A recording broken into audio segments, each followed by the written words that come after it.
ঘটনা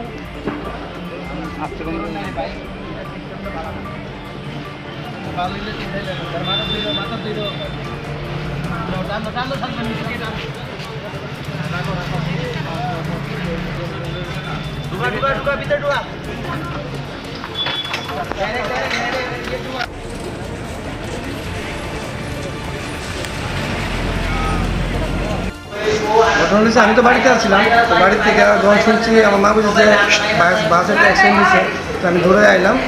আসার পরে দেখতেছি বাস উল্টে দিয়েছে, বাচ্চারা চিল্লাইতেছে। সঙ্গে সঙ্গে সব গাড়ি গুড়ি থামাইয়া আমি যেমনি পারছি 5-6 জন করে বাচ্চারা রেলওয়ে হাবাই নিয়ে গেছি।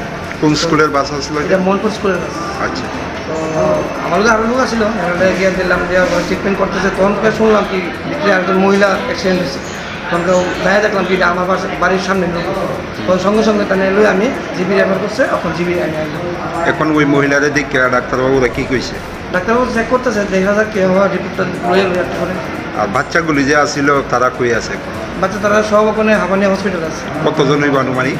অনুমানিক আমি লয়ে গেছি 5-6 জনের মতন, আর এরপরে গেছে আরও সবাই মোটামুটি 20-25 জন।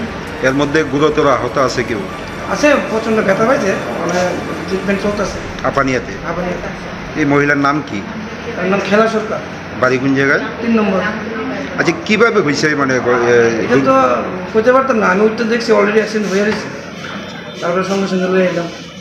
এটা কি মানে বাইপাসেই নাকি? বাইপাসে মোহনপুর স্কুলের পাশে।